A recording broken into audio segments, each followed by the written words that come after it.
이방인 신자들에게 보내는 편지. 사도행전 15장 22절에서 31절 말씀입니다.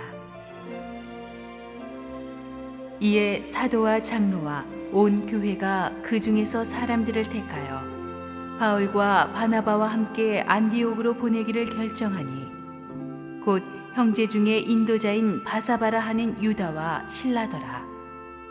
그 편에 편지를 붙여 이르되 사도와 장로된 형제들은 안디옥과 수리아와 길리기아에 있는 이방인 형제들에게 문안하노라. 들은즉 우리 가운데서 어떤 사람들이 우리의 지시도 없이 나가서 말로 너희를 괴롭게 하고 마음을 혼란하게 한다 하기로 사람을 택하여 우리 주 예수 그리스도의 이름을 위하여 생명을 아끼지 아니하며 우리가 사랑하는 바나바와 바울과 함께 너희에게 보내기를 만장일치로 결정하였노라. 그리하여 유다와 실라를 보내니 그들도 이 일을 말로 전하리라. 성령과 우리는 이 요긴한 것들 외에는 아무 짐도 너희에게 지우지 아니하는 것이 옳은 줄 알았노니 우상의 제물과 피와 목매어 죽인 것과 음행을 멀리 할지니라. 이에 스스로 삼가면 잘 되리라. 평안함을 원하노라 하였더라. 그들이 작별하고 안디옥에 내려가 무리를 모은 후에 편지를 전하니 읽고 그 위로한 말을 기뻐하더라. 우리 함께 기도하고 하나님 말씀 듣겠습니다. 사랑하는 아버지, 은혜를 감사합니다. 연약한 우리들 날마다 하나님의 은혜로 부흥시켜 주시고 교회를 건강하게 세워주시니 감사합니다. 오늘도 하나님의 말씀이, 은혜로운 말씀이 우리 가운데 선포되게 하여 주옵소서. 예수님의 이름으로 기도합니다. 아멘. 작년 연말이 크리스마스와 신년이 다 주일에 겹치는 바람에 특별 설교를 했고, 또 지난주는 또 입당하는 바람에 입당 특별 설교 야베스의 설교를 했습니다. 그러다 보니까 우리가 쭉 사도행전 강해 설교를 하다가 그냥 거의 근 한 달 가깝게 사도행전 강해 설교를 끊고 왔기 때문에 사도행전 우리가 어디까지 했었나 기억이 가물가물한 분들이 계실 겁니다. 그래서 원래 연속극 드라마도 이렇게 한참 끊어졌을 때는 다시 시작하기 전에 앞부분에 이때까지의 스토리를 쫙 리뷰해 주시듯이 지난번에 어디까지 와서 끊었는지를 제가 잠깐 설명을 하고 오늘의 본문을 여는 것이 낫겠습니다. 이 복음이 예루살렘의 성령 강림 사건부터 시작돼서 불붙듯이 번져서 사마리아와 땅끝 로마 제국 곳곳으로 이제 번져 나갔습니다. 수많은 이방인들이 하나님을 믿게 되었습니다. 단 20-30년 만에 오히려 이방인 신자들이 오리지널 유대 신자들보다 훨씬 더 많아지게 되었습니다. 유대인 신자들의 중심지가 예루살렘 교회였다면 이 세계화 시대의 이방인 신자들의 중심지는 바로 안디옥 교회였습니다. 그래서 이 안디옥 교회가 예루살렘 교회보다 훨씬 늦게 세워지긴 했지만 젊은 교회입니다. 그래서 따끈따끈한 신앙이 있었고 다이나믹하게 부흥하고 있었고 여러 인종들을 다 끌어안았기 때문에 굉장히 교회가 재밌고 멋있게 성장하는 글로벌 교회였습니다. 다 잘 되어가고 있는데 갑자기 누가 찬물을 끼얹었어요. 이 예루살렘에서 내려왔다는 이 거짓 교사들이 와서 율법주의적 신앙을 가르쳤습니다. 예수 그리스도의 십자가 보혈만으로, 은혜만으로 구원받는 것은 너무 쉽지 않냐? It is too good to be true. 그럴 리가 없다. 은혜도 좋지만 그것만으로는 안 된다. 인간적 행위를 더해야 된다. 행위가 뭐냐? 할례를 받아라. 이때까지 지켜오던 유대인들의 율법을 다 지켜라. 그렇게 해야 구원이 완성되는 것이다. 그러니까 그리스도의 십자가 은혜 플러스 율법적인 행위를 해야 완성된 구원이지 그렇지 않고는 불완전한 구원이다라고 가르친 것입니다. 믿음이 어린 이방인 신자들은 믿음의 전통이 훨씬 긴 유대인 율법주의자들이 그렇게 말하니까 정말 그런 거 아니야? 우리가 받은 복음이 불완전한 거 아니야? 그러면서 큰 혼란에 빠졌던 것입니다. 그래서 이것이 초대교회 전체에 있어서 심각한 문제가 됩니다. 구원이 전적으로 하나님의 은혜로만 얻어지는 것이냐? 아니면 율법주의자들이 주장하는 대로 예수님도 필요하지만 동시에 할례와 율법을 지킴으로써 완성되는 것이냐? 이 문제를 가지고 교회는 첨예하게 대립하기 시작합니다. 오늘날에도 이런 율법주의적 신앙을 가진 사람들이 많습니다. 교회를 다니면서 계속 예수 믿는 것이란 이것저것 다 해야 되는 것으로 생각을 합니다.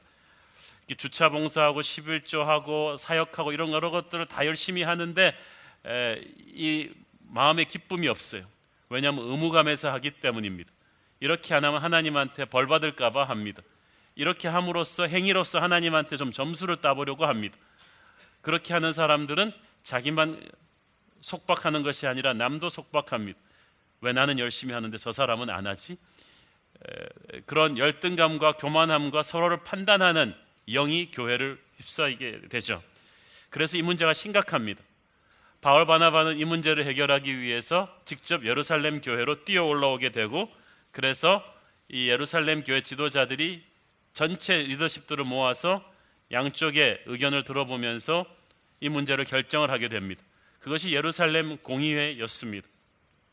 지난번에 끊었던 본문까지는 바울 바나바의 주장을 다 듣고 반대편 주장을 듣고 베드로와 야고보가 차례로 일어서서 복음은 오직 예수님의 은혜로만 받는 것이라는 이방인 신자들의 입장을 손을 들어준 때까지 이제 끝이 났어요.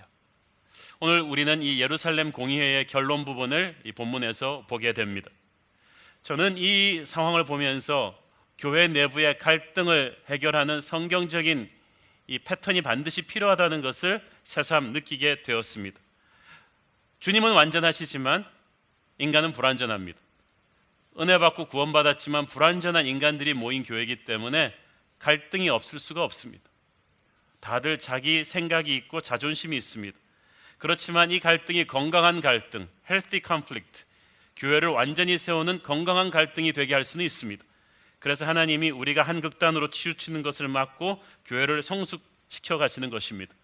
이 갈등이 교회를 파괴시키는 갈등이 아니라 더욱 건강하게 만드는 건강한 갈등으로 만들기 위해서 우리가 몇 가지 성경적 원칙이 있습니다. 첫째는 교회 안에서의 갈등을 교회 밖으로 가져나가면 안 된다는 것입니다. 특별히 세상 법정으로 가져가면 안 됩니다.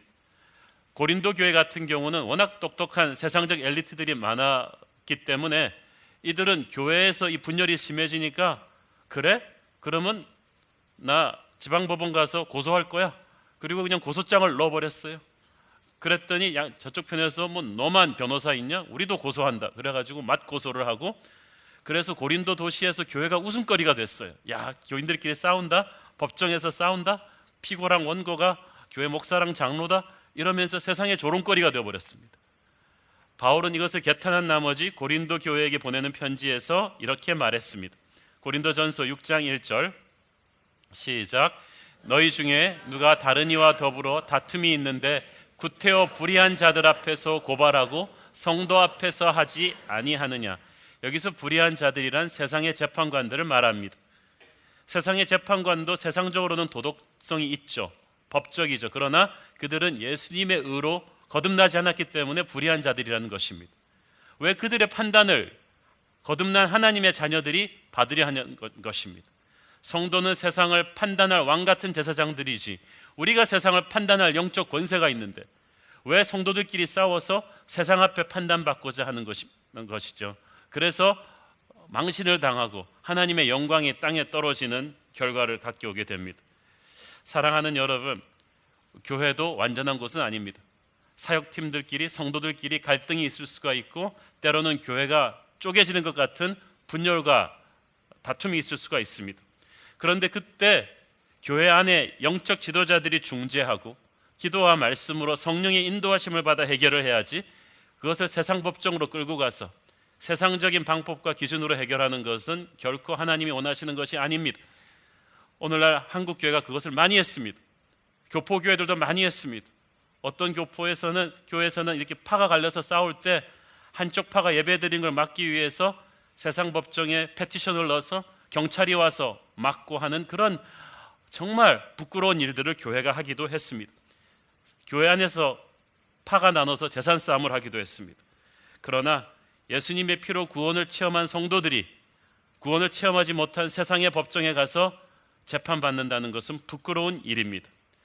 당시 율법주의자인 유대인 교인들과 이방인 신자들 간의 이 갈등도 큰 문제였지만 초대교회 지도자들은 세상 법정으로 끌고 가서 해결하지 않았습니다. 하나님이 주시는 지혜와 영적인 권위를 가지고 해결을 했던 것입니다. 그래서 첫째, 세상 법정으로 갖고 가서는 안 된다. 둘째, 시간이 걸려서라도 양쪽에 충분한 논의를 거치게 해야 된다는 것입니다. 이 15장 전반부를 보면 안디옥 교회 입장을 대변하는 바울 바나바가 예루살렘 교회에 와서 예루살렘 교회 지도자들을 일일이 다 만나서 충분히 설명을 합니다. 그리고 예루살렘 공의회라는 전체 회의 앞에서 먼저 오직 은혜로 구원받은 이방인들과 함께 하신 하나님의 스토리를 간증합니다. 그리고 그 은혜로 구원받는 스토리를 이야기를 합니다. 선포합니다. 그러고 나니까 반대쪽 바리새파 사람들이 율법주의적 자기들의 입장을 또 얘기를 합니다. 그랬더니 또 베드로가 일어나서 고넬료를 전도할 때 예를 들면서 하나님이 이방인들에게 무조건적인 은혜로 구원을 주셨다는 이야기를 또 하면서 백업을 해줍니다. 그랬더니 공의의 의장격인 야고보가 일어나서 전체 이야기를 정리하는 결론을 내려줍니다. 그 결론을 바울 바나바와 또 예루살렘 교회에서 인준한 영적 리더십이 같이 붙어서 안디옥으로 가서 이 문제를 결론을 내줍니다. 그런데 보니까 이 전체 과정을 보니까 결코 일방적이거나 무례하지 않아요. 그리고 어떤 힘이 있는 파워 그룹에 의해서 끌려가는 게 아닙니다. 사실 예루살렘 토박이 이 바리새파 율법주의자들은 정치적인 기반이 강합니다. 그래서 이들의 주장을 사실 사도들은 함부로 무시할 수가 없었습니다. 정치적으로 안전하게 하려면 이들의 의견을 손을 들어줘야 정치적으로 안전한 초이스죠. 이들은 헌금 내는 사람들이요, 헌신하는 사람들이요, 지지 기반이 강합니다. 그렇지만 이 초대교회 영적 지도자들이 그 힘에 끌려가지 않고 하나님의 음성을 듣고 영적 권위로 결정을 합니다. 이것이 세상과 다른 것입니다. 세상의 리더십은 표 있는 사람들에게 끌려가죠. 갑자기 왜 우리나라 모든 정치인들이 여야 할 것 없이 갑자기 복지 정책에 목숨을 걸고 나섭니까? 표가 되기 때문입니다. 언제 그들이 대학생들의 등록금을 그렇게 걱정했습니까? 언제 그들이 서민들의 살림을 그렇게 걱정했을까요? 정치 기반이 강하기 때문에 파워그룹에 어필하는 것입니다. 교회도 그렇게 할 유혹에 빠질 수가 있습니다. 힘 있는 사람들이 주장하니까 그쪽에 끌려가기가 쉽습니다. 그러나 사도들은 그렇게 하지 않았습니다. 말씀을 듣고 성령 충만해서 영적인 권위를 가지고 이 양쪽 의견을 끌고 가는데 결국은 바울 바나바와 이 안디옥 교회, 정치적으로 아직 힘이 약한 그룹이었지만 하나님이 함께하는 그룹이었기 때문에 그 그룹의 손을 들어주죠. 하지만 그 과정에서 반대파를 일방적으로 무시하고 사납게 이렇게 몰아붙이지 않았습니다. 아직 영적으로 믿음이 약해서 그렇거니 하고 아비의 마음으로 그들의 의견을 품어줬어요. 그들의 의견에 휘둘리지 않았지만 의견을 다 수용하고 품어주면서 성령의 결론을 내게 했습니다. 품어주는 게 중요합니다. 로마서 14장 1절 보십시오. 시작. 믿음이 연약한 자를 너희가 받되 그의 의견을 비판하지 말라. 우리는 서로 비판하고 정죄하는 사람들이 아니에요. 때로는 세상적으로는 탁월하지만 영적으로는 어려서 교회에서 무슨 사역을 하다 이야기를 할 때 세상적으로 샤프하지만 영적으로 아주 철없는 이야기를 하시는 분들이 있어요. 그렇지만 그들을 그 자리에서 면박을 주거나 무시하는 것이 아니고 다 의견을 수렴합니다. 그러나 끌려가지 않습니다. 성령께서 조율하시게 하고 결국은 my way, your way가 아닌 God's way, 하나님의 뜻이 이루어지도록 하는 것입니다. 초대교회는 사람이 다스리는 것이 아니었습니다. 앞에 서 있는 건 사람이었지만 역시 성령의 리더십이 주도하는 교회인 것을 우리가 알 수가 있습니다. 우리 새로운 교회도 그렇게 되기를 바랍니다. 세 번째로 교회 안의 영적인 권위와 질서를 존중해 줘야 합니다. 24절에 보니까 교회를 분열시키고 혼란스럽게 하는 사람들은 특징이 있습니다. 우리 24절 같이 읽겠습니다. 시작. 들은즉 우리 가운데서 어떤 사람들이 우리의 지시도 없이 나가서 말로 너희를 괴롭게 하고 마음을 혼란하게 한다 하기로. 첫째, 우리의 지시, 영적 지도자들의 인준과 권위로 세워진 사람이 아닌 사람들이 나가서 막 성경을 가르쳤다는 것입니다. 여러분, 성경을 배우는 게 중요한 게 아니라 제대로 된 지도자들한테 배워야 돼요. 영적인 권위가 없이 막 남을 가르치려는 사람들 때문에 교회는 문제입니다. 이단들이 항상 처음 사람을 포섭할 때 성경 공부로 포섭하거든요. 저는 우리 교회 성도들이 좋은 영적인 서적들을 많이 읽기를 바라고 많은 한국과 전 세계 유명한 영적 지도자들에게서 설교를 듣고 영향력 받는 거 격려하는 편입니다. 그렇지만 순이나 모든 교회 사역팀들이 어떤 집회를 참석하거나 어떤 책을 같이 읽을 때 반드시 교회 허락을 받게 합니다. 왜냐하면 워낙 이상한 사람들이 많기 때문입니다. 교회가 영적인 권위를 실어주지 않은 사람들의 티칭을 받으면 여러분이 혼란스러워지고 교회가 깨지기가 쉽습니다. 이들이 들고 나온 것은 교리적인 문제였습니다. 교리 가지고 지금 교회를 막 어지럽혀 놨습니다. 자, 여러분, 그렇지만 교리가 교회를 깬다는 말을 하고 싶은 것은 아닙니다. 건강한 교리는 반드시 필요합니다. You need a healthy theology. 건강한 교리는 있어야 되지만 이 교리를 주장하기 위한 과정에서 사람을 감정적으로 격분하게 하고 교회를 깨게 하는 사탄의 작동이 있다는 것입니다. 그래서 막 일어나는 부흥의 불길을 이 교리 싸움으로 확 찬물을 끼얹을 위험이 항상 있었고 실제 사탄이 그 교리 싸움을 이용해서 하나님의 교회를 많이 깼습니다. 그래서 조심하셔야 됩니다. 교회를 분열시키는 자들은 특징은 말로 사람을 괴롭게 하고 마음을 혼란하게 한다고 했어요. 마음을 혼란하게 한다는 말을 그대로 직역하면은 영혼을 타락시킨다는 것입니다. 말로 사람을 마음을 괴롭게 한다는 겁니다. 물리적인 폭력만 폭력이 아니죠. 말의 폭력도 무서운 폭력이죠. 트위터에 글 몇 번 잘못 올린 거 가지고 자살하는 사람도 있지 않습니까? 영적인 사람들의 말은 어떻게든 그 말을 듣고 나면 사람이 살아나고 하나님을 더 사랑하게 되고 교회를 더 사랑하게 되고 격려가 됩니다. 자유함을 줍니다. 그러나 교회를 분열시키는 사람들의 말은 똑똑한데 듣는 사람들을 괴롭게 합니다. 여러분 그런 말 들으시죠? 많은 사람들이 교회를 사랑해서 이렇게 말하는 거라고 합니다. 주님을 사랑해서 이렇게 말하는 거라고 합니다. 그런데 그 말을 듣고 나면 결과적으로 그 말을 들은 사람들이 시험에 든다. 분노가 일어난다. 서로 간에 오해가 생기고 다툼이 일어난다. 그것은 여러분이 거짓의 영에 사로잡힌 거예요. 그러면 입 다무셔야 돼요. 여러분이 아무리 옳은 말을 한다 할지라도 아무리 교회를 사랑한다 할지라도 여러분은 교회를 죽이고 있는 사람입니다. 여러분 다른 어떤 죄보다 천국 갔을 때 여러분의 말로 교회를 시험 들게 하면 주님한테 회초리 맞습니다. 주님이 그것만은 가만두지 않습니다. 여러분의 사업을 어지럽게 하고 그러는 것까지는 참겠는데 주님의 몸된 교회가 여러분의 말 때문에 믿음이 어린 성도들이 시험 들고 오해하게 하고 분노하게 되고 교회가 시험에 든다. 그거는 큰 죄죠. 그래서 여러분이 교회 안에서 말할 때는 진리를 말할 때도 사랑 안에서 말씀하셔야 합니다.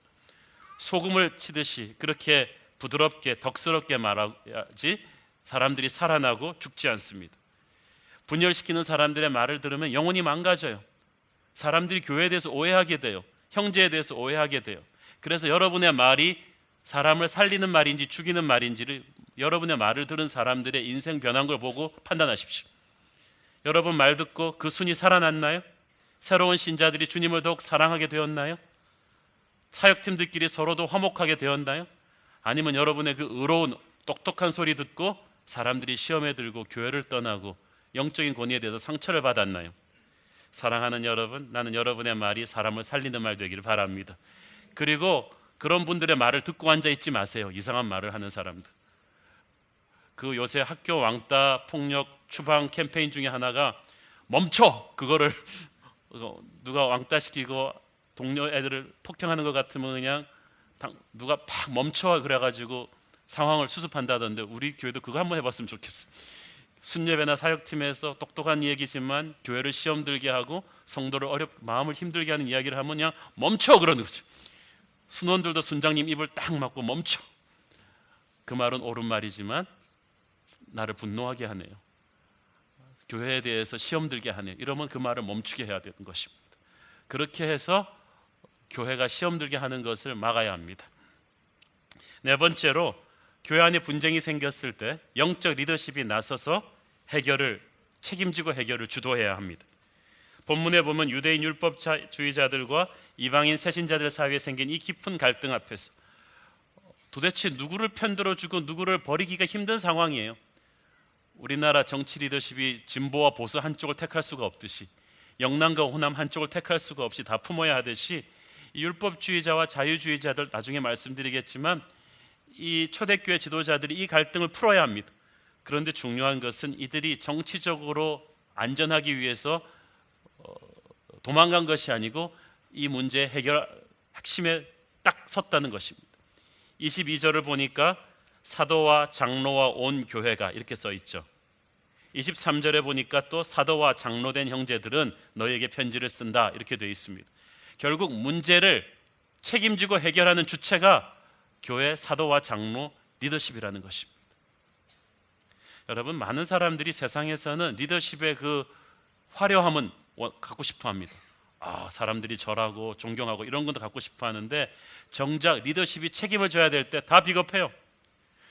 우리나라 정치 지도자들 다 비겁한 사람들이 뭐 좀 한마디 하면은 그냥 신념이고 뭐고 다 타협해버리고 옳은 소리 못합니다. 그냥 어디가 표가 될까 두려워서 덜덜 떨면서 자기 신념을 타협하고 욕 안 먹고 책임을 회피하려고 예민한 사안 속에서는 다 자기 몸만 사리기 바쁜 비겁한 리더십이. 하나님의 리더십은 달라요. 하나님의 지도자들은 민주주의 파퓰리즘에 휘둘리는 사람들이 아닙니다. 모세가 파퓰리즘에 따랐으면은 가나안 땅 못 들어갑니다. 모세가 몇 번 사람들한테 추방당하고 탄핵당하고 돌에 맞아 죽을 뻔했어. 그러나 그는 하나님의 길을 갔던 사람이고 책임을 졌던 사람입니다. 저는 우리 새로운 교회 리더십들이 책임을 질 줄 아는 사람 되기를 바랍니다. 여러분들 중에서 이제 안수 집사님들 나오고 순장님들 나오고 그 중에서 장로님도 나오고 팀장님도 나오겠지만 우리 새로운 교회 리더십은 목에 힘주고 대접받는 자리가 아니라 교회를 건강하기 위해서 위기의 상황에 그 자리를 서서 책임지고 문제를 해결하는 사람이길 바랍니다. 여러분이 때로 욕을 먹고 억울하게 당한다고 할지라도 이 믿음이 강해야 돼요. 영적 지도자는 나이 많은 사람과 세상적으로 화려한 스펙을 가진 사람이 되는 게 아닙니다. 영적으로 성숙한 사람이 되는 거예요. 그래서 깊은 믿음을 가지고 믿음이 약한 자들을 그 약점을 끌어안고 성령님의 방향으로 끌어갈 수 있는 사람, 그렇게 문제를 해결할 수 있는 사람입니다. 믿음이 약한 다수의 횡포에 휘둘리는 사람이 아니고 강한 믿음으로 하나님의 음성을 들으며 믿음이 약한 자들을 끌어안고 잘 인도해야 되는 것입니다. 로마서 15장 1절 시작.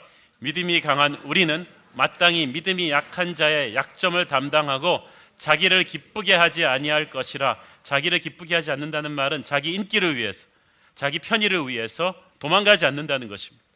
그래서 믿음이 약한 자들의 약점을 담당하며 올바른 믿음으로 인도하는 그런 용기 있는 리더십이 우리 교회 곳곳에 있게 되기를 축원합니다. 분쟁을 해결하는 건강한 영적 리더십의 패턴이 몇 개 있는 것 같습니다.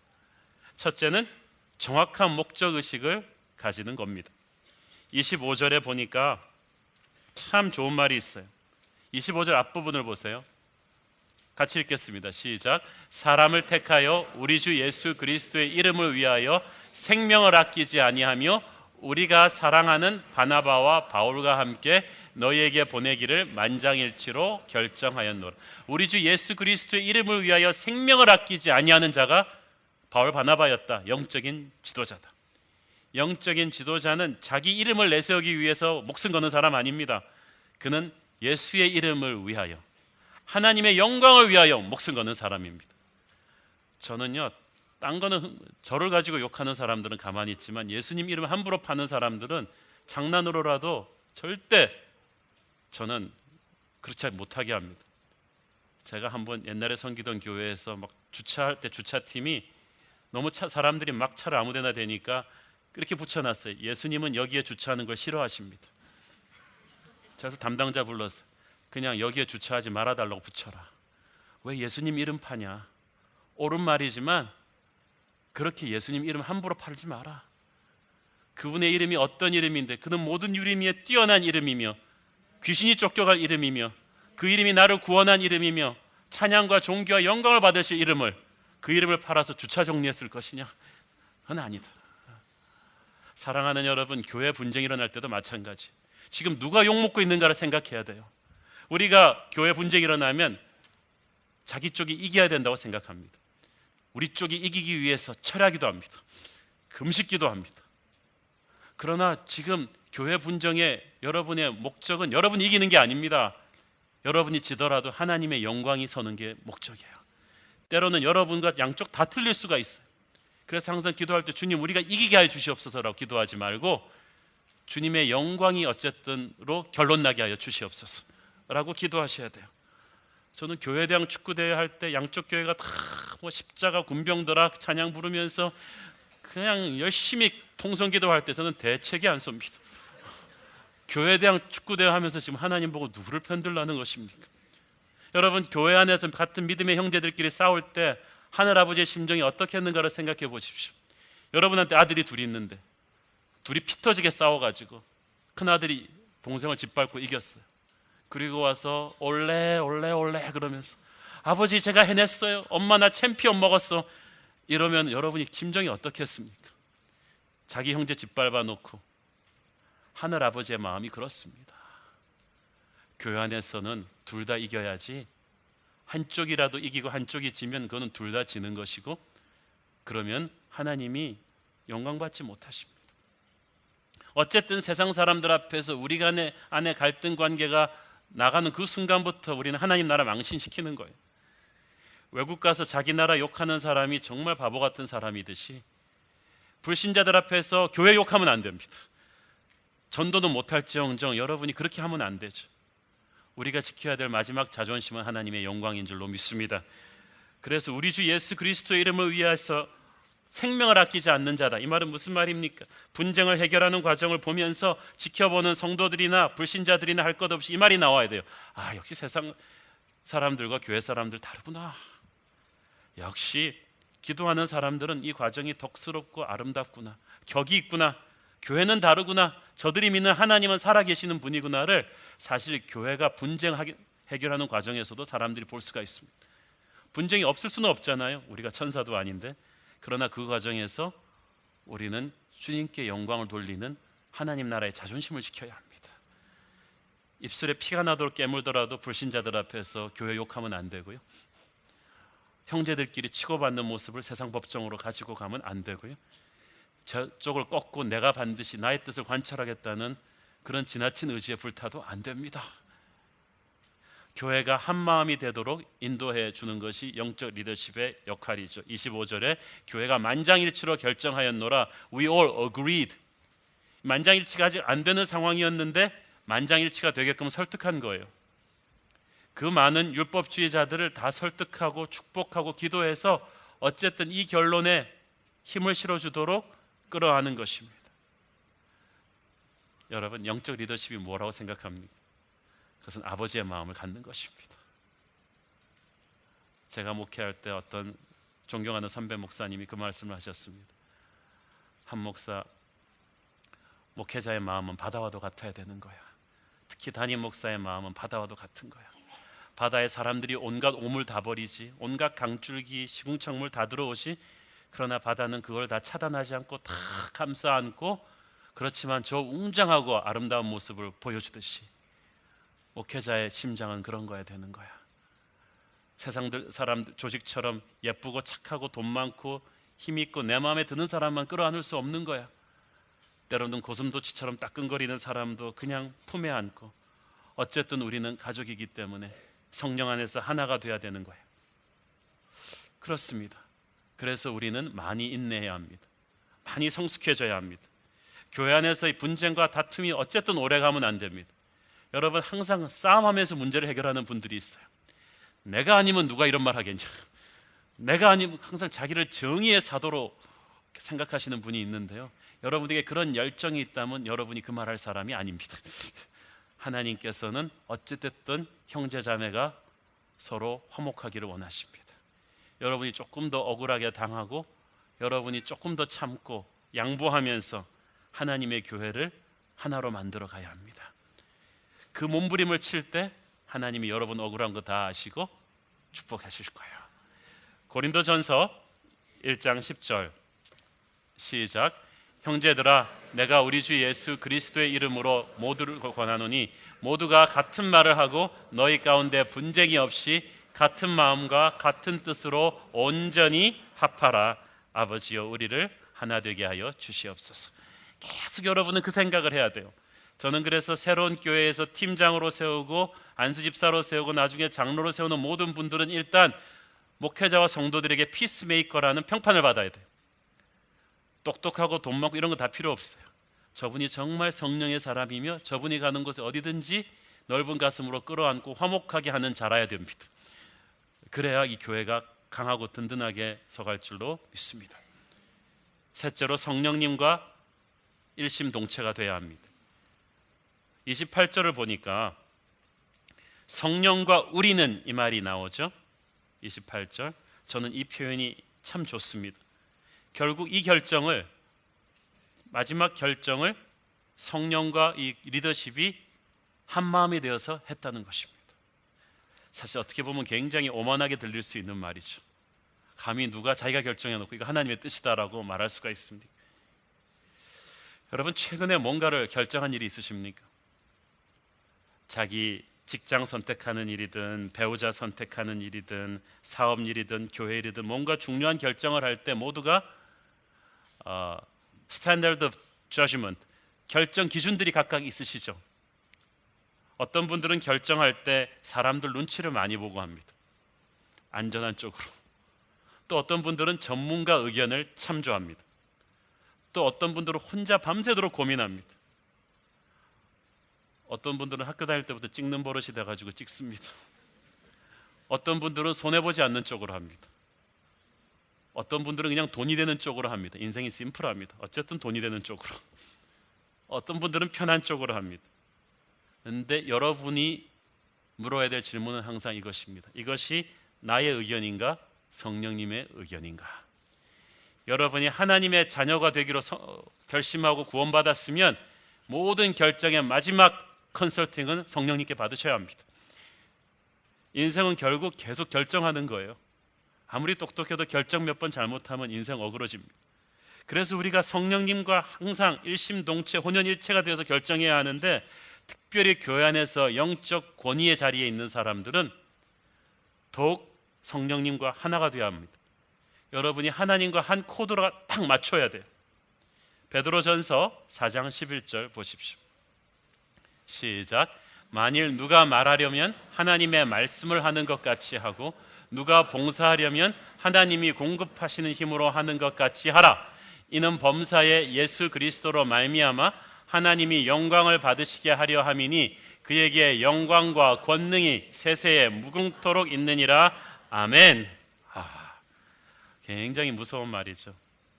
그러니까 누가 말하려면 하나님의 말씀을 하는 것 같이 하고, 영적 지도자가 어떤 예민한 상황이 있어서 목사님 모시자, 장로님 모시자 해서 왔는데 이 장로님과 목사님이 이 상황을 쫙 들어보고 말씀을 하시는데 어디서 많이 들은 말 같아요.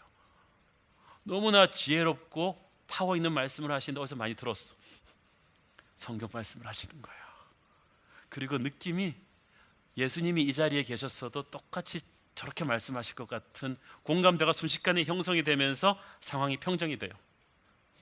심플하게 몇 마디 안 하는데도 엄청난 영적인 권위, 그것이 바로 말할 때 하나님이 말씀하는 것 같이 하고, 그 말 그 뜻이에요. 그러니까 이렇게 말하기 위해서 여러분 굉장히 고민 많이 해야겠죠. 기도 많이 해야겠죠. 어떻게 내 말이 하나님 말씀과 같은 권위를 가질 수가 있을까? 정말 금식하고 기도하고 고민하며 하나님이 주시는 평안이 생긴 뒤에 말하라는 거예요. 하나님의 뜻인 줄 알고 말하면 담대해져요. 인간적인 생각으로 감정적인 충동으로 말해버리고 나면 항상 불안하죠. 뒤끝이 찝찝해요. 이러다 나중에 내가 판도라의 상자를 연 거 아니야? 벌집 쑤신 거 아니야? 이렇게 불안한데, 기도하고 고민하며 성령님의 음성을 선포하고 나면요, 마음이 평안해요. 담대해요. 사람들 눈치 볼 필요가 없어요. 그런데 이게 쉬운 게 아니죠. 그래서 해법은 간단합니다. 말을 줄이시면 돼요. 내가 정말 성령 충만해서 하나님의 뜻인 줄 확신하고 말하기가 별로 쉽지 않잖아요. 그러니까 말을 그냥 하지 마세요. 그러면 문제의 반이 확 줄어듭니다. 그래서 하나님의 사람은 섬김은 많고 말은 적어야 되는 것입니다. 그러면 하나님이 여러분 통해서 영광 받으십니다. 사실 우리가 성령님과 우리가 한 마음으로 말했다, 행동했다, 이렇게 말하기 참 어렵습니다. 그러기 위해서는 정말 우리가 날마다 하나님과 교제해야겠죠. 여러분의 말씀 생활, 기도 생활이 프레시해야 됩니다. 많이 하는 게 중요한 게 아니에요. 프레시해야 됩니다. 프레시하라는 건 무슨 말이냐 하면은 매일 해야 된다는 거예요. 주일날 한번 기도하고 말씀 보고 나서 일주일 내내 하나님과 대화가 없으신 분이 있어요. 그분은 죽었다 깨어나도 하나님의 말씀처럼 말할 수 없어요. 왜냐하면 이 접촉성이 중요하거든요. 하나님은 아침마다 새롭고 늘 새롭게 내게 말씀을 주시는데 우리가 말씀을 안 보고 있으면 하나님이 주시는 말씀이 다 흘러나간 거죠. 그러면 하나님의 말씀을 우리가 대언할 수가 없어요. 내가 기도를 날마다 하고 있어야 하나님께서 나에게 주시는 음성이 있는데 기도를 안 하니까 그 음성이 다 새어나가 버린 거예요. 하나님은 기도하는 자에게 네가 알지 못하던 크고 비밀한 것을 보여주겠다고 말씀하셨습니다. 아침부터 저녁까지 여러분이 항상 기도하고 말씀 보고 운전할 때도 눈 뜨고 기도하고 중요한 사람 만날 때 그 사람 앉혀놓고 속으로 화살 기도하고 잠자기 전에 기도하고 늘 예수 강변을 보면서 드라이브할 때도 항상 주님 경치 좋죠. 그러면서 주님에게 여쭤보고 대화하고 기도와 말씀이 딱 생활화된 사람 안에는 성령님의 생각이 그 안에 끊임없이 머물게 되어 있습니다. The thoughts of the Holy Spirit will dwell in you.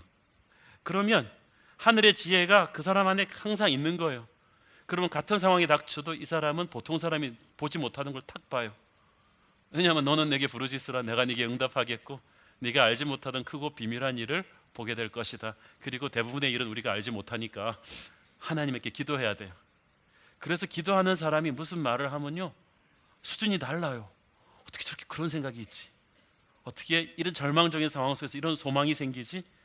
그 사람 말 듣고 나면요 짜증나는 회의에서도 기도하는 사람이 팀장이면요 항상 결론이 덕스럽게 납니다. 힘들고 짜증나는데 팀장님이 결론을 내니까 뭔가 될 것 같구나. 새로운 아이디어가 생기고 소망이 생기고 서로 사랑하게 되고 교회를 사랑하게 되고 주님을 더 사랑하게 되는 결과가 나는 것입니다. 저는 여러분이 책임 맡은 순, 주일학교 그리고 팀에서 그런 일들이 일어나게 되기를 바랍니다. 그래서 제가 여러분한테 꼭 조언 드리고 싶은 것은 어떤 일을 결정할 때 누구의 말을 들을까? 기도하는 사람, 말씀 충만한 사람의 말을 들으세요. 저도 교회를 이렇게 담임 목사로서 교회를 운영하면서 수많은 사람들의 말을 들어야 합니다. 그런데 저한테 좋은 말을 해주는 사람 말만 듣는 게 아니라 이분이 기도하는 분인가? 기도의 사람, 말씀의 사람이가 이걸 먼저 체크합니다. 기도와 말씀 생활이 충실하지 않은 분은요 아무리 세상적으로 유명하고 똑똑한 분들 말이라도 진짜 귓등으로 듣습니다.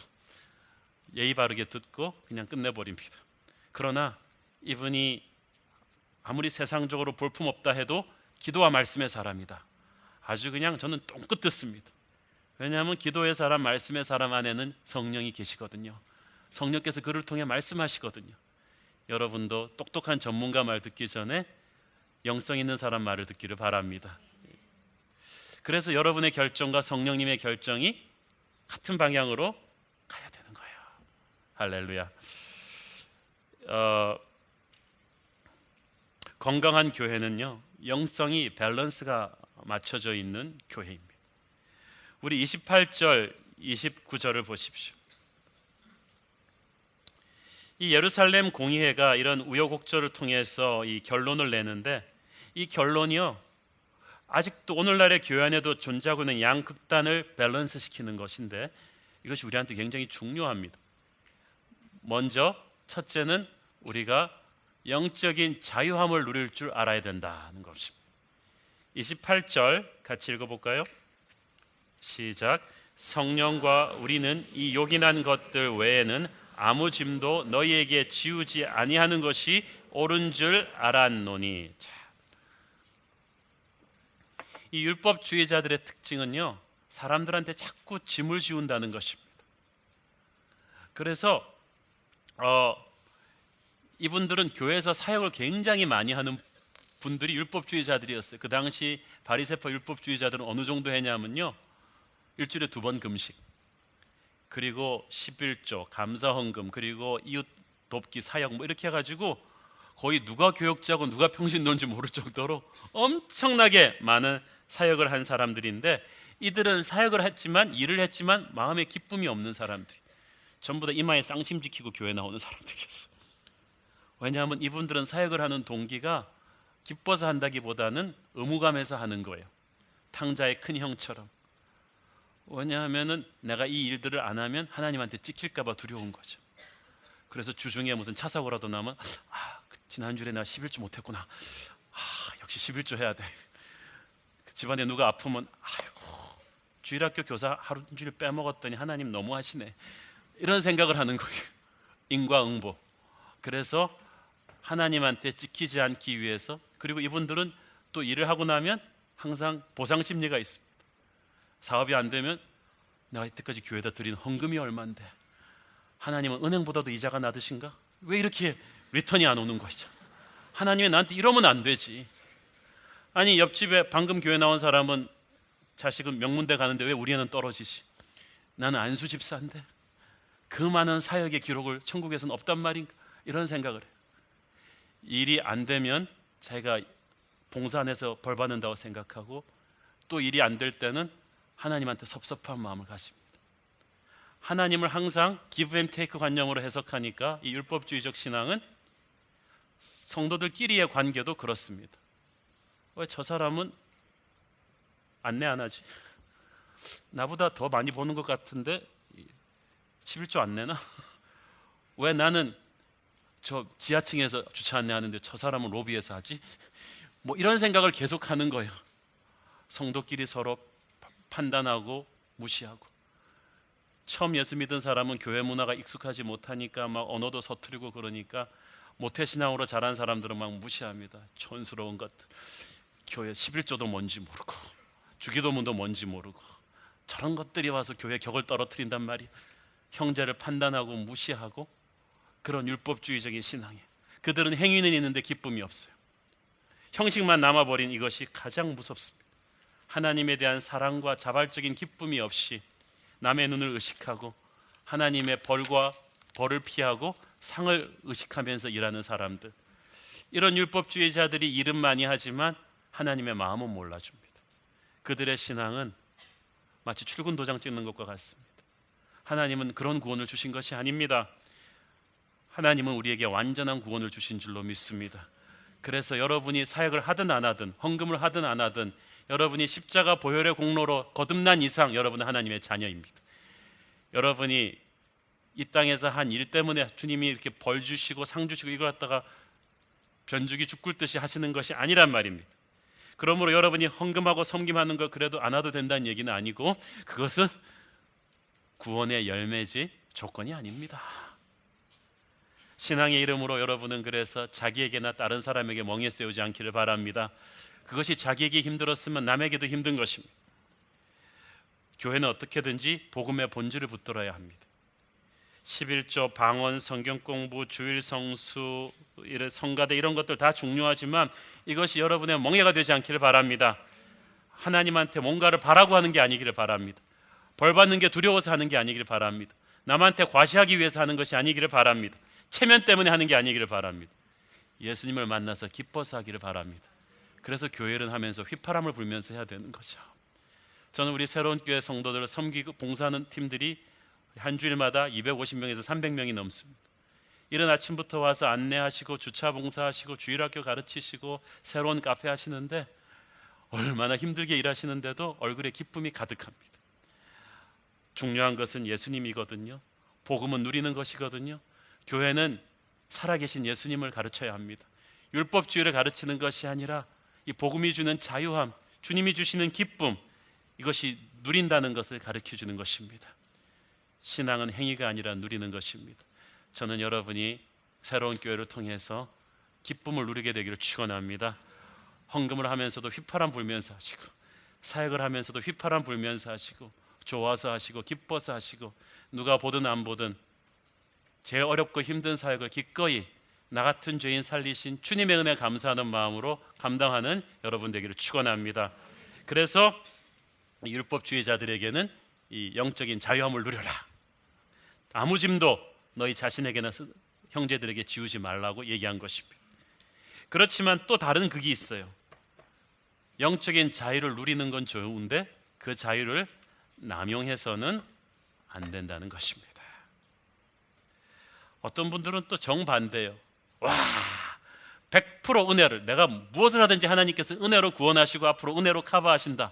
그러니까 음란 사이트 보고 나서도 괜찮아, 다음 주에 가서 회개하고 용서받으면 돼. 주님이 날 구원하셨어. 무조건적인 구원이야. 우리는 행위로 구원받는 것이 아니야. 그런 자유입니까? 그것은 주님의 보혈을 욕되게 하는 사람입니다. 하나님이 여러분에게 그 영적인 자유를 주시기 위해서 아들의 목숨을 십자가에서 내놓았습니다. 우리가 행위로 구원받는 것은 아니지만 구원받은 자는 그 구원에 합당한 열매를 자신의 삶에서 맺어줘야 하는 것입니다. 천국 백성의 격을 보여줘야 되는 거예요. 미국 가면 미국 문화가 있고 한국 가면 한국 문화가 있어요. 향토 예비군 군복 입은 침 딱딱 뱉던 사람도 민간인 옷 입고 이런 데 오면은 그렇게 하시면 안 되죠. 예수의 보혈로 구원받은 우리는 천국 백성의 문화가 있어요. 격이 있단 말이에요.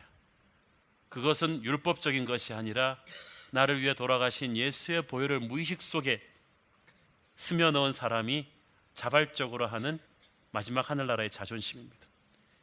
여러분도 같이 욕하고 2차, 3차 가면서 흥청망청 하고 싶지만 나는 그렇게 살아서는 안 되지. 나는 예수님의 보혈로 구원받은 사람이지. 주님의 십자가를 욕되게 하면 안 되지라는, 나는 하나님의 백성이야, 왕같은 제사장이야 라는, 하나님께 영광 돌리겠다는 그 마음으로 자기를 절제하는 그런 절제력이 있어야 됩니다. 그 당시 초대교회에서 천국 백성이 지켜야 될 이 최소한의 행동 지침, 영적 자유를 남용하지 않는 한계선이 바로 29절 말씀이었어요. 같이 한번 읽어볼까요? 29절 보겠습니다. 시작. 우상의 제물과 피와 목매어 죽인 것과 음행을 멀리할지니라. 이에 스스로 삼가면 잘 되리라. 평안함을 원하리라 하였더라. 잘 보세요. 첫 번째, 우상의 제물. 그 당시 헬라 나와 있는 최고 한우 소고기 이런 것들은 전부 다, 최상급들은 다 헬라 신전의 우상 신전에 사용되었던 것들이었습니다. 그게 시장으로 나와서 풀린 거예요. 그런 것들을 이방인들은, 신자들은 아무 생각 없이 사 먹었는데, 문제는 말이죠, 이것을 상징하는 의미가 컸다는 거예요. 이 말을 우리 시대의 콘텍스트로 번역하자면, 한국 문화 상황에서는 너희들이 예수 믿기 전에 익숙했던 세상 문화의 잔재들, 술, 담배, 도박, 근거 없는 악성 루머 퍼뜨리기, 이런 여러 가지 룸살롱 출입, 이런 것들을 패키지로 묶어서 말할 수가 있겠습니다. 너무나 익숙한 습관이기 때문에 미처 예수 믿고 나서도 정리하지 못하고 있던 것들을 정리하라는 것입니다. 이거 힘듭니다. 그러나 정리하셔야 됩니다. 왜냐하면 옛사람의 습관을 가지고 새로운 나라에서 여러분 살아갈 수가 없다는 거예요. 그는 영적인 자유를 남용하는 것이라는 뜻입니다. 둘째는 피와 목매어 죽인 것을 먹지 말라. 아직 피가 남아있는, 제대로 피를 빼고 도살하지 않은 이 고기를 먹는 것은 유대인 율법에서 금하고 있었습니다.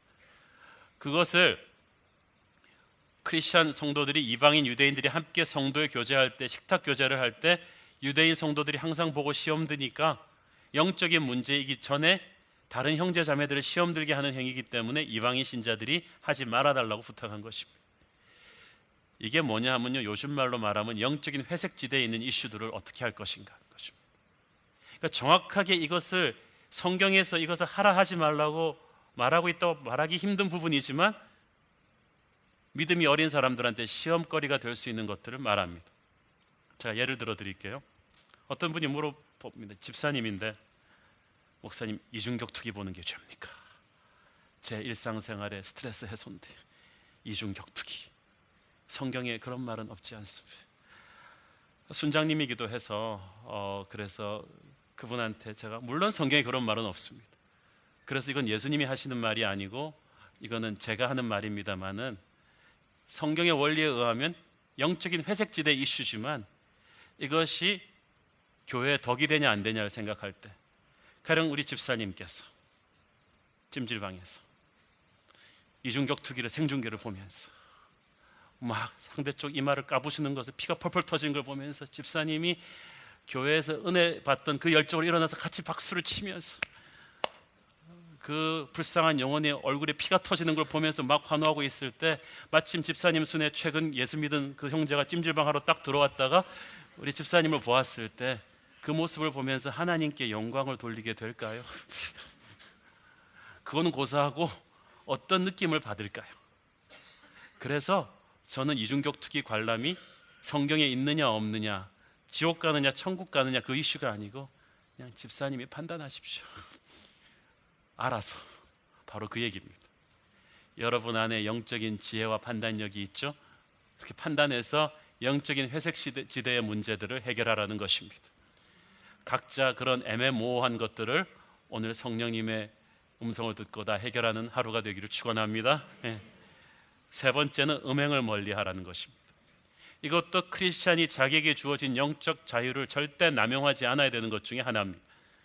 그 당시 헬라 문화가 너무나 음란한 문화였기 때문에 특히 남자들이 눈뜨고 볼 수가 없었어요. 제가 고린도나 아테네 같은 이 헬라 문화의 대도시들 지금도 유적지를 가보면요, 도시 스트럭처가 우리나라랑 강남이랑 너무 비슷해요. 큰 대형 목욕탕 옆에 술집, 우리나라로 말하면 룸살롱이죠. 술집이 있고 그 옆에 그 플레이하우스가 있어요. 그게 고급 사창가죠. 그리고 음악 듣는 데가 있고, 그게 지금도 내려오는 서구 문화적 대형 도시의 패턴입니다. 그 음란 문화가 너무나 자연스럽게 스며들어 있는 거예요. 우리나라도 그렇습니다. 특히 인터넷 시대가 되면서 얼마나 안 들키고 음란 사이트 보기 쉽습니까? 하나님께서는 우리에게 주어진 영적인 자유를, 그리스도의 무조건적인 용서를 그렇게 욕되게 하지 않기를 원하시는 것입니다. 사랑하는 여러분, 예수 믿는 것은 자유함이죠. 기쁨이죠. 믿음 생활은 누리는 것입니다. 그러나 방종은 아닙니다. 오늘 교회 안에 그런 영적인 방종이 사라지게 되기를 바랍니다. 그러면 영성이 경박해지는 거예요. 하나님의 용서를 전제하면서 함부로 죄질하고 준 용서가 아니거든요. 자유를 남용하는 그런 잘못된 자유주의자들이 주님의 몸된 교회의 순결을 부숴버립니다. 그리고 영적인 권위와 능력을 잠식해버리는 것입니다. 은혜 받은 자는 은혜 받은 자다운 그런 삶을 살 줄로 믿습니다. 그래서 교회 안에서는 항상 이 양극단의 성향이 있어요. 어떤 쪽은 전통과 규법을 강조하는 이 율법주의자들이고, 한쪽은 영적 자유를 강조하는 자유주의자들이 있는데, 중요한 건 있잖아요. 건강한 균형을 잡으면 양쪽이 다 필요해요. 양쪽이 주는 장단점이 있어요. 그래도 율법주의자들이 있기 때문에 교회가 그래도 사역이 돌아가요. 나 자유롭게 하겠어. 그래서 이번 주일에는 자기 마음 되면 나오고, 다음 주에 필 안 받으면 안 나오고. 그러면 주일학교 어떻게 가르쳐요 우리가? 주차 안내, 영적 자유를 누릴 때는 나오고 아닐 때는 안 나오고, 그러면 정말 주차가 자유롭게 되겠죠. 그건 아니란 말이죠.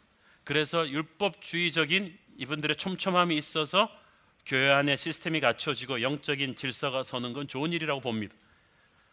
문제는 이게 지나치면 신앙이 매너리즘에 빠지고 교회가 아주 숨막히는 권위주의가 되겠죠. 또 이 자유주의자들이 있어서 교회 활기가 넘치고 창조적인 아이디어들도 팍 쏟아져 나오고 교회가 생명력이 있죠. 그러나 이분들만 있으면 교회가 경박해져요. 꼭 돗대기 시장같이 되어버려요. 영적인 권위가 무너집니다. 그래서 제대로 된 교회는 이 양극단의 균형을 딱 잡죠. 우리는 은혜로 구원받았고 행위로 구원받는 게 아닙니다. 우리가 뭘 해도 상관은 없습니다만은 우리에게 주신 자유를 가지고 기쁘게 절제하며 하나님 나라의 격을 세우며 자발적으로 사역하는 그런 균형 잡힌 그런 영성이 저는 우리 교회 안에 있게 되기를 바랍니다. 이 초대교회가 이런 분쟁 과정을 거쳐서 이렇게 성숙해진 거예요. 영적 리더십이 이렇게 성숙하게 문제를 처리하고 나니까 31절을 보니까 모든 교회가 위로받고 기뻐했다고 되어 있습니다. 건강한 갈등은 어떻게, 항상 결론이 그렇게 나요. 성도들이 위로받고 기뻐하는 것입니다. 사랑하는 여러분, 지상의 어떤 교회가 아무 내부 갈등 없이, 아무 트러블 없이 그냥 쫙 오겠어요? 아이들도 가족 안에서 자라면서 싸우면서 크는데, 주님의 몸된 교회에서 우리가 가족이지만 이렇게 큰 분들이 오셔서 갈등 없겠습니까? 여러분같이 인물 좋으시고 학벌 좋으시고 세상에서 한가닥 하는 이런 분들이 다 오셨는데 우리가 사역하고 일할 때 충돌하지 않겠어요? 부딪힙니다. 의견 충돌이 있고 불협화음이 있을 수가 있습니다. 그러나 우리는 여기에 놀래면 안 되고요. 이것을 그러나 예루살렘 교회처럼 건강하게 해결하면 됩니다. 세상 앞에서 내놓지 않고 우리끼리 기도하면서 인내하면서 나의 뜻과 너의 뜻을 가지고 싸우는 게 아니라 기도하며 성령의 뜻을 구하는 그런 교회가 되는 것입니다. 우리 교회 모든 요소요소에 배치된 하나님의 지도자들이 목회자, 팀장, 순장, 코치, 주일학교 선생님들이 이런 성숙한 분별력 있는 균형 감각이 있는 영적 리더 되기를 축원합니다. 그렇게 될 때 우리 새로운 교회는 모든 크고 작은 갈등 상황을 더 생산적이고 더 덕스러운 결과로 만들어갈 줄을 믿습니다.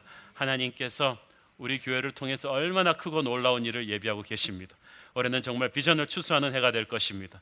우리 새로운 교회 그렇게 추수할 수 있는 비전을 만들어 주신 하나님께 감사드리고 여러분이 그 안에 중요한 역할을 감당하는 지체 되기를 축원합니다. 기도하겠습니다. 사랑하는 아버지, 은혜를 감사합니다.